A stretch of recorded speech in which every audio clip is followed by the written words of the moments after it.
Hello, and in this video, I'm going to walk you through exactly how you can set the right priority every time. And this video is really practical and highly actionable so that you can instantly implement a lot of these tips and resources, because I imagine if you search for this, you could be feeling quite frazzled and overwhelmed right now. Maybe you're juggling a million different priorities. You feel like everybody wants a piece of your attention and you just don't know how to streamline it. You're just always on the go. Well, fear not. These top 5 tips will really help give you the resources so that you can slow down and focus on what matters most, and take that meaningful action towards those goals and dreams, creating the type of life and experiences that you want to have. Because that's really why priorities are so important.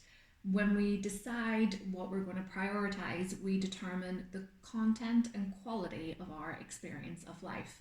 We determine whether or not we move towards those goals and dreams and aspirations and type of experiences that we want to have, or whether actually we pull ourselves further away from them, maybe getting swept up in other people's priorities and doing things out of guilt and obligation because we feel like we should do it rather than because we want to do it. These resources will really help. I'm going to share with you a killer question to help you better prioritize and give you a different way of thinking about priorities, reframing it in terms of stacking your odds in your favour. Also going to share with you why feedback is the golden nugget that people miss out on whenever they're setting their priorities. And finally, why it's so important to get out of the waiting room and into the lab when it comes to setting your daily priorities. But let's not waste any time and give you a really practical resource, this beautiful killer question that I first discovered when I was doing my qualification in neuro-linguistic programming. It's quite a mouthful, right? Now, this question is really simple. It's just, what if I do and what if I don't? But don't be fooled by its simplicity. Don't think, oh, well, it can't be that easy just using that question. It kind of is. Now, this question is so beautiful. It really easily makes use out of one of your unique abilities as a human being, and that's the cognitive ability to time travel. As humans, we have this unique ability to jump into our time machine and imagine future scenarios as if they're really happening. And you may have heard this before, that the brain doesn't understand the difference between imagination and reality. So you don't actually have to take the action to get that sense of whether or not the priority is right or wrong. Let me give you a really simple example to bring this to life. A couple of weeks ago, I was working on a presentation for a client.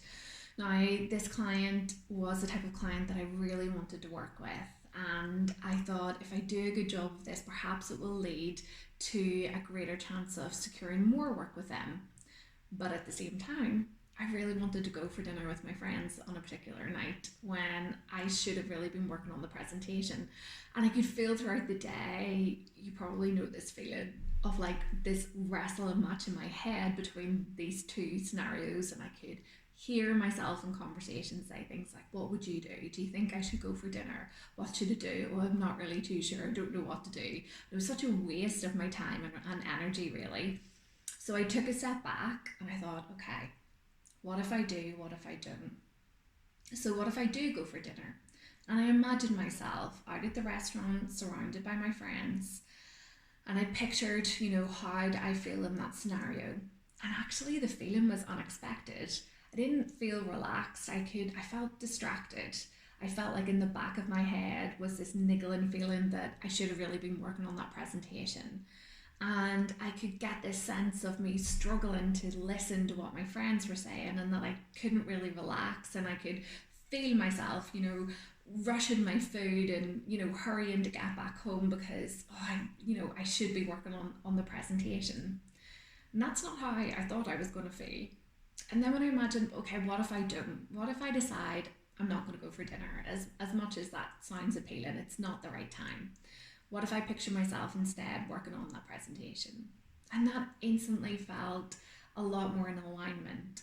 I could see myself work through the slides and feel my clarity and confidence increase. And I really knew that this actually would lead to more of the type of experience that I wanted. and actually felt, yeah, a greater sense of harmony. I didn't feel conflicted. I didn't feel that sense of I should be out at dinner. And I didn't have to go anywhere to make that decision, only in my head, just that simple method of time traveling. This is a really, really, really great little kind of question to have in your decision making toolkit that you can pull out at any time to help you with those small and big decisions. Now, on to point number 2. This really helps us reframe how we think about priorities. Often we can become a bit of a slave to that to-do list, getting that feel-good factor of ticking it off without really thinking about why we're doing that thing and what it would lead to. When I think about the types of priorities that I want to set and what are the right ones, I began to think of them in terms of stacking the odds in my favour. Was I increasing the chances that this would lead to increased synchronicity, that I would meet people and opportunities would present themselves to me because I was taking that aligned action towards what matters most? Or was I delaying and not actually taking any action? And as a result, not increasing the chances of the type of experiences that I want to have in my life. Let me give you, again, a really simple example. Again, I'll use my own life just to kind of help. And I'm going to take you back to last year, where I was struggling with health and fitness and nutrition. I was working from home and I wasn't really moving my body as much as I should do. And I found myself moaning about it a lot. It dominated conversation with friends and with family. Oh, I'm not fit and healthy, and I feel my energy levels drop down, and I talked about it a lot, but I wasn't prioritizing it. I wanted to be this fitter, healthier person who could work out and make good, healthy food choices with greater ease. But I wasn't stacking the odds in my favour because I was literally taking no action that aligned with that. Sure, I talked about it a lot and I moaned about it a lot and I thought about it a lot in my head, but I didn't do anything.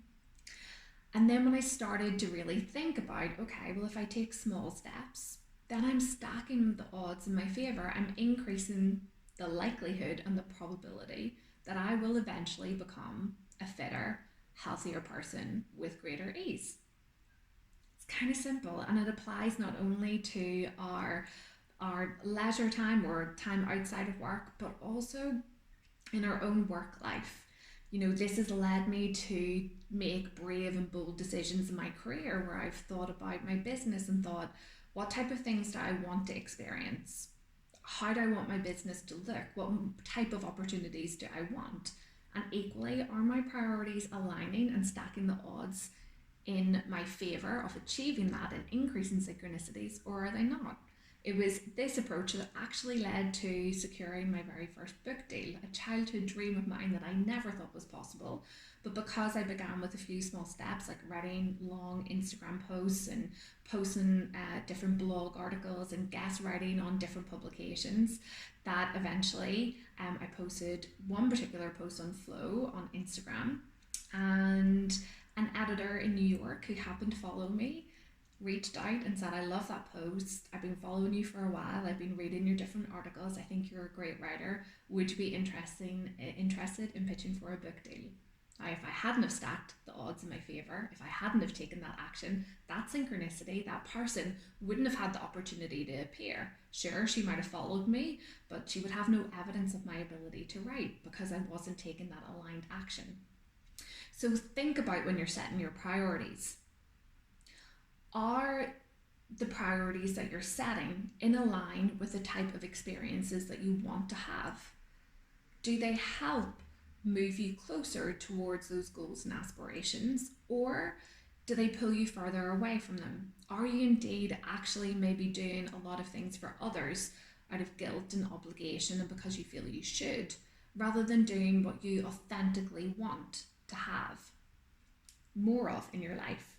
Now, here's a couple of questions that can really help with this. First of all, when you think about that priority, assess, does this move you towards or further away from where you want to be? Secondly, Could taking action open you up to more of what you want to do? And again, this just helps assess whether or not this is leading towards more of the type of experiences that you want to have or less of. And you become the decision maker. You're able to control and create the type of experiences and quality of experiences that you have. You're determined what goes into the story of your life by the priorities that you choose to undertake, stacking the odds in your favor, increasing synchronicities, and opening you up to possibilities rather than closing you off and keeping all your dreams kind of fenced in by fear or obligation. Next up, the golden nugget that everybody misses: feedback. So important when it comes to our priorities, because sometimes, often actually, you might not set the right priority, or you think you're setting the right priority, but then when you undertake it, you realize that it didn't feel so great. That actually maybe you did do that because you felt like you should do it rather than you wanted to do it. So checking in with yourself at the end of the day, just before you go to bed, using your journal, just make a note of how did it feel when you moved towards those priorities. Did it feel in alignment, or did something feel a little bit off? What could have went well and what could have went better throughout your day? Were you very ambitious with your time? That's a big feedback learning point for me. I often try to cram too much into my day, which just catapults me into that zone of disappointment where I can never kind of meet my high expectations. But by taking that feedback on, it's really helped me shape and create better priorities where I'm more realistic with the time that I have and more realistic with what I can achieve. And so I'm able to just slow down and enjoy life a little bit more, inevitably actually often achieving more, because I'm not in that zone of anxiety thinking, oh, I don't have time and how am I going to fit all this in, and working late. You're able to relax and slow down and work at your own pace. But you're only able to do that if you take the time to look at how you felt about what you did. Because isn't that really what life is all about? It's not just what you do in a day, it's how you feel about what you do. And sure, it might look great on the outside what you're doing, but if you feel crap, then is it really the right priority? Just because people applaud it and think it looks wonderful, but on the inside you're like, I did not enjoy that, then it's time to reassess and get yourself back into that place of alignment. And these questions can really help. Again, just before you go to bed every night, it's actually going to help you sleep better. Research has found that when we write down our problems at the end of the day, or things that didn't go quite so well, we're able to process that better in our sleep. And it helps us make better decisions. Equally, what went well can help you celebrate those small wins and give yourself that pat on the back, actually, that you are making the right priorities and you are taking those small steps towards what really matters most in your life. And then finally, get out of the waiting room and into the lab. I mean, I know that this resonates for me in my own life. It can feel really tempting to solve life in your head and protect yourself from that risk of failure and want to prioritize, things to absolute perfection, that you wait for the right time and the right opportunity, but actually it just leads to inaction because you're too fearful to move forward. Take the hand of curiosity. Curiosity, and even just using the word curiosity in my life, has been really, really helpful. Rather than saying, oh, I've got to do this, or, I'm going to do this because it will get me that, I think I'm curious to see if. I'm curious to see if, putting some blog articles out there helps me achieve my goal of being a writer. I'm curious to see if trying 30 minutes of exercise will help me align with this healthier person that I really want to become in life. That takes the weight of making a right decision or a wrong decision off your shoulders. It's too heavy a weight to carry. It's impossible. It's, again, just holding yourself to these exceptionally high expectations. It enables you to get just out of that waiting room, stop waiting for life to happen, and take the smallest possible aligned action that can help build momentum and enable you to take meaningful action towards what matters most. Now, a really top tip to help you set these small steps comes from the psychology of flow. And in flow, what you're looking for is that optimal level of challenge. In other words, The goal isn't so high that it's going to make you feel anxious or overwhelmed, and equally not too easy that it's going to cause you to feel bored and uninspired and not want to take action. Rather, try and look for that sweet spot in life where it's just right. It's just enough to stretch your skill level. Maybe you have a book that you've always wanted to write. Maybe it's rather than, writing down to like try and write a whole chapter. Maybe you start off with just 15 minutes in the evening or whatever feels right for you. Taking those small steps makes a big difference. Don't wait for the path to be cleared and for the perfect time. It will never come. Other stuff will just flow in and replace it. There will never be an ideal time for anything until you create it. And it doesn't have to be a big step, it can just be those small little steps that you're curious to see how you feel about them, what feels right and what feels in alignment, really becoming the scientist in your own life. I really hope that these tips have helped. I hope that it's given you a sense of clarity and confidence to approach your priorities and relieved a sense of overwhelm.